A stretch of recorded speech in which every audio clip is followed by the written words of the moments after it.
Jake Paul versus Nate Diaz. Let's talk about it briefly because it's a reality. It's actually going to be happening in like 2 days. Can't believe this is really happening, and it's actually 10 rounds now. Correct me if I'm wrong in the comments. It's either 10 rounds or it's 12, which would be even better for Nate, who, of course, let's just get right into it. Of course, I think is going to win, and I want to win.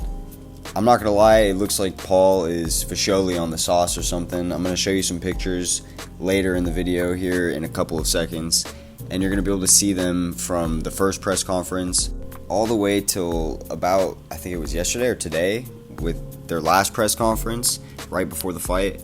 And for some reason, Nate looks way smaller next to Jake, and I can't tell if it's because Jake's bulked up a lot or if Nate's gotten a lot slimmer for the fight because he's been working on his cardio, or maybe it's a combination of both. Either way, look at this picture right here.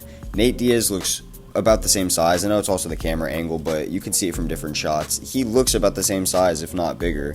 And then you see him in the shots that are going to be coming up in a couple of seconds here, and he looks way slimmer. Regardless of that, though, just down to technique and how they box, how they fight, Nate Diaz is a zombie. He survives striking on the feet. He's good on the ground as well with his jits, but like primarily he likes to box, get in your face, and scrap, and he likes to take hella damage, come back, and then beat your ass because he'll always be able to take more than you can dish out. And then once you're fading, he's just going to make that process speed up even quicker. Jake Paul is a one-trick pony. He has a right hand, and that's about it. He's not even that fast. He just has good knockout power and a nice overhand shot.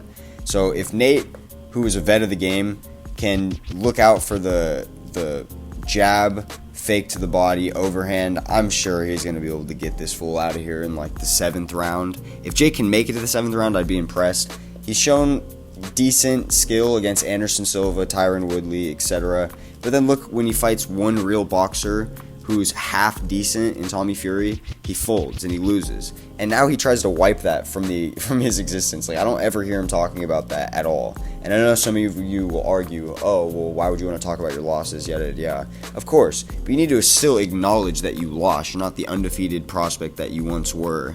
You know, the hype train that you once were. And if you lose to Nate Diaz on Saturday night, you're fucked. Your whole boxing career is out the window. It's not going to be the same as it was. And you're never getting something like a Conor McGregor fight.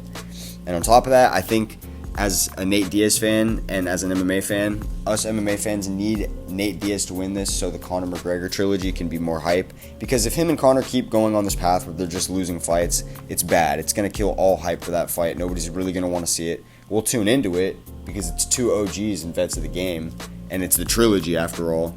But it's not going to be the same if they can't maintain at least some level of activity and like win. That's like the most important thing when it comes to the fan base, and that speaks for both hardcores like myself and people that are more casually viewing the sport and, you know, not really paying as much attention to every single fight on every card every weekend. So that's my take. I hope y'all enjoyed. Subscribe if you did, and I'll be back on Saturday night to break down the fights and break down Corey Sandhagen versus Rob Font.